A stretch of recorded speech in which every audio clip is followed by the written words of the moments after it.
Hey guys, I hacked the Harry Potter wand at Universal Studios. Stay tuned. Generally speaking, I'm all about value, and as a business owner, I can totally appreciate paying full value for something that I think brings extreme joy or happiness to me as a consumer. This time at Harry Potter World at Universal Studios Hollywood, I decided to hack the Harry Potter wand, and you'll find out why. Welcome to my channel. My name is Justin Lam. I'm an educator and a business coach helping people earn more money and spend more time with their family, friends, and things that they love. If you're new to the channel, welcome. I share strategies, tips, tricks, and reviews about businesses and how we can be a better business owner. Each of my videos have a component related to business, so make sure that you tune in all the way to the very end to find the little nuggets that you can implement in your business. Now, to help me out, smash that subscribe button and hit the like and notification bell. Helps me rank better on the algorithm so I can bring you more videos that you may enjoy. So you may be wondering why I would want to hack the wand for Harry Potter. Well, in short, the wand at Harry Potter World at Universal Studios cost about $69 USD. And in Canadian, that works out to be about $100. Now, I wouldn't have mind paying that much if there was some sort of electronics or something special embedded within the wand itself, but upon further research, what I did realize was there are no special things attached to the wand. There's no electronics, and the way that it worked was through infrared cameras. And as the good guys at William Osmond's channel explains a little bit further about what that patent is, how it works, and of course they have a demonstration using a cucumber and a weeder. What I thought about was, well, if I'm going to pay $69 US, then I would have expected something more. Now, a good analogy to that for those people who've been to Great Wolf Lodge is that their wands have an electronic component to it. And the guaranteed success rate of the wand is actually quite high. What I noticed when I got to Universal Studios, however, is I was watching people with the authentic wands having trouble casting the spells. And even with the help of some of the coaches and helpers there, they were having difficulty doing so. And that got me thinking when I was there that I think I made a good decision. Now, I could have been wrong, but having to do all that research prior to kind of gave me the inkling that, having to hack the wand might be just as successful as getting the wand in itself. And so, I took the stuff that William Osmond and his friend did in his video, and I did a very similar thing. Now, for those of you guys who have not been to Universal Studios, the Harry Potter world is actually quite beautiful, very beautifully designed. And they have an interactive exhibit where you can have a wand, a replica wand, or a custom wand from Ollivanders, where you can go and you can cast spells with these wands at certain locations marked by badges on the ground.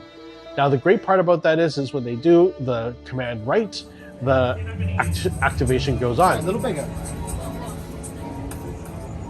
There it is. Very good, my dear. Like, it could be stopping a scribbling quill, it could be turning on some lights, it could be making a chocolate frog jump out of a box, so on and so forth. And so they are quite beautiful when they are activated. And so, what I did was I took an infrared motion capture ball, actually just a motion capture ball from B&L Engineering. I'm gonna put the link in the description below. And in William Osmond's video, they chose the 3mm ball. I chose the 5mm ball because they didn't notice a real big difference in terms of the ability for them to activate it. But the wand tips that I ended up buying facilitated a bigger ball, and I wanted something a little bit chunkier just so that it had better reflectance and probably a higher success ratio than the 3mm ball. So that's what I decided to do. Your mileage may vary. You could get a 4mm ball. But I'm gonna guess that anywhere in that range is gonna be fine just the same. Now, they've done tests and they show how the reflectance works in the infrared camera.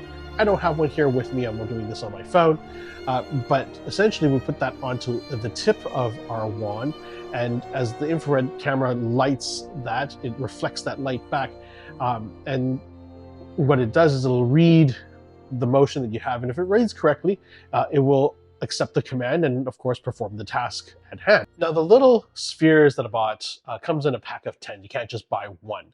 And so it did cost me $35 for the pack of 10. But I was okay with that because my reasoning is this. if you know my child, and of course I know my child, any child, in fact, if you gave them a choice, they'd want hundreds of wands.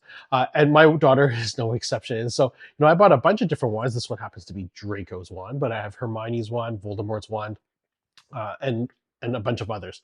And what this allows me to do is actually I could put a ball on each of these tips when we go to a trip to any of the Universals that have the Hogwarts exhibit, and she can have her heart's content. She can play with them, and she can have a different wand for each one, and that'll be great. I mean, I couldn't imagine paying $70 US for each and every one that we wanted to buy.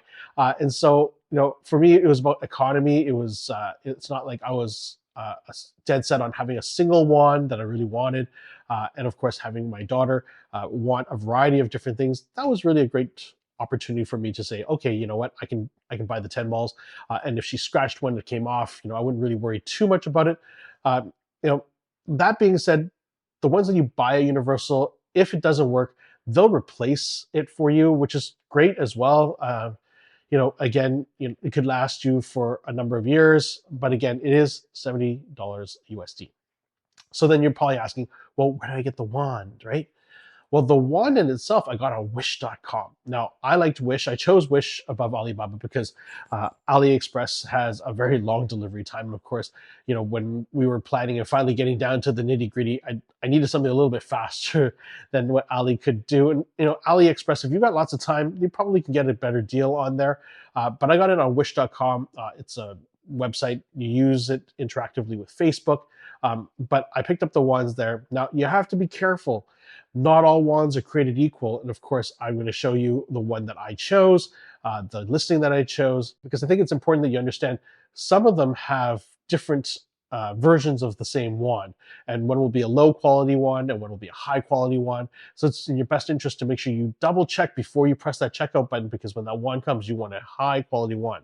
Now, the ones that I have here are actually heavier than the one at Universal Studios. The one at Universal Studios is a little bit hollow. This has a metal core. I actually kind of like the metal core. It has a little bit of heft to it.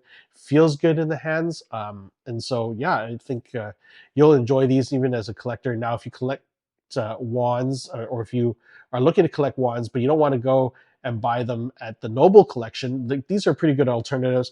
I would say they're more than acceptable in terms of the quality of wand. I don't know if the Noble collection is really going to get you much better than this. And from a slight distance, you're probably not going to even notice at all between the two. Now, I don't have any Noble collection wands with me, and so I can't talk about the variance in lengths if that occurs in anything. But I'd say like probably the finishing in the Noble collection might be a little bit better. There are little things on the Wish.com, like you see, I'm not going to see here, but the paint is a little bit off the fine edge there, and so like the little fine details could probably be meshed out a little bit. But honestly, you're playing with a wand. This sucker cost me like $12 Canadian delivered to me. So, you factor in the little ball, which is almost $8, and you put it on top, and your wand is going to be $20 Canadian versus $70 USD, which is about $100 Canadian now with the exchange rate. So, all in all, I mean, I thought it was better value. And I'm glad that I did it, because when I was there watching the other children with the authentic ones, the authorized ones from Ollivanders, they were struggling too. They weren't getting it like bang on the first time. Now, if they were all getting bang on the first time, then maybe I would have relooked at that. But I mean, I watched these kids go 6, 7, 8 tries, and some of them even just gave up.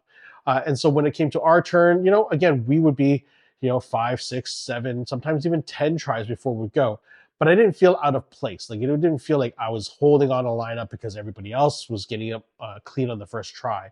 And so I thought that was, for me, a place of discrepancy where you can say, well, I mean, if they had a really great experience with the authentic wand, and it was like it worked every time and it was something magical, whatever patented electronic or technology was in it could outdo the one that I did, which was hack, then yeah, I could maybe justify the cost. But when the authentic ones are having the same problems as my hacked one, then honestly speaking, I didn't see a problem with having the hacked one at the actual venue. And nor did the helpers care. I mean, some people would be like, oh, what are the people going to think? Are they going to ban my wand? Are they going to pull away from me? And actually, no, the guys were really nice about it. I mean, they had no problems with me bringing my wand out. And one guy noticed it right off the bat, and he's like, "Oh, I see you're trying to hack the wand." And I'm like, "Yeah, yeah, absolutely. I just wanted to try and see how it worked." And he was totally cool. He still, spent the time with my daughter and I trying to get the fine tuned movements. So, kudos to the staff. I mean, they didn't discriminate for us people who wanted a little bit of extra value and brought our own wands to give it a try. They were more than helpful. So, I think that was a great thing that Universal and their team did. They didn't pull the wands and say, well, you can't have them here because they're not authentic, yada yada yada. So, I was highly impressed with that. Now you're probably wondering, how much are these balls, like the little motion tracker balls? Now the pack of 10 that I bought is $35 USD. Now I had to pay import charges with that. After everything said and done, that pack of 10 cost me about $72. Again, that's 10 balls, so it's about 720. So in and around $7 to $8, depending on how that exchange rate fluctuates. Now with that, again, you get 10 of those, and when you work it out, it's seven-ish to $8 a ball. You put it on top of a $12 wand, and you're in for 20 bucks Canadian, which is a lot extra money in your pocket that you could spend on other memorabilia that would be worth it. In our case, we bought Hedwig. We bought a beautiful plush Hedwig from the store because we had the money to do so. I mean, if I had to buy extra wands or I had to buy another collector item, then of course that would come out of our spending budget. And of course, bringing this was perfect. It was allowed us to do so without having to feel bad about purchasing other things for my daughter. So you're probably wondering, how did it work? Did it work really well? Was it bad? Did we have problems with it? And the answer is it actually worked, and it worked probably as good as what I've noticed around with other people. When I watch other kids do it, other adults, teens, when they were all playing with their wand, their success rate and our success rate was about par.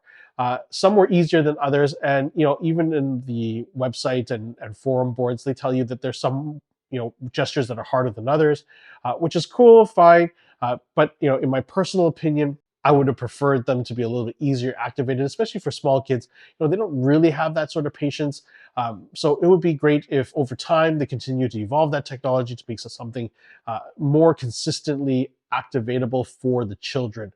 And as an adult, I'm okay to play a little bit longer, but you feel bad when you're like a 6, 7 year old is sitting there waving, and it's starting to get frustrating for that child because they can't activate the sensor.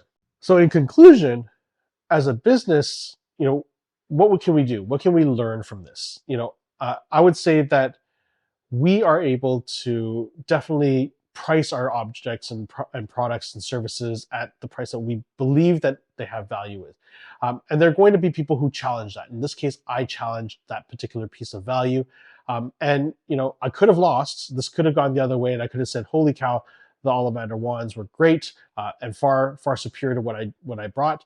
But in this case, it wasn't. And so in this case, my value won. What I felt was the extra work that it took for me to get a different wand and a few different wands, actually, that being said, and then have the flexibility to put that tip on and still have the magic work was phenomenal. Like, I was over the moon that it worked as well as it did. And then, I got to spend the extra money that I would have spent, on an Ollivander's wand on a plushie. And we're going to be going to Japan, and we're going to be going to Orlando's, Hogwarts, and so I'm going to use these balls again and again. And I think the value that I'll get out of them each and every time will be great because I wouldn't have to worry about buying another one. I won't have to worry that my child wants a different one because they're obsessed with a different character. And we can just choose the one before we go, and then I can insert that ball and be okay with it. It's not a big deal. And as a business, I think Universal did a fantastic job with the innovation of using the technology that they did. I wish that they could have innovated further on that, built on that, maybe improve the way the sensitivity worked or the way the gestures worked, so that it was easily activatable. And so, as in terms of our business, that's really the user experience. How do we get a better user experience for our customers, right? And like I said, in all of our videos, I want to make sure that I tie in that type of component. Now, in our business, more oftentimes, a lot of businesses make things convoluted, more complicated than it really needs to be. And we can really prevent those things by taking a step back and looking and go, well, what's really important? What am I trying to deliver? And how can I simplify that process for my consumer, right? How can I make the user experience better?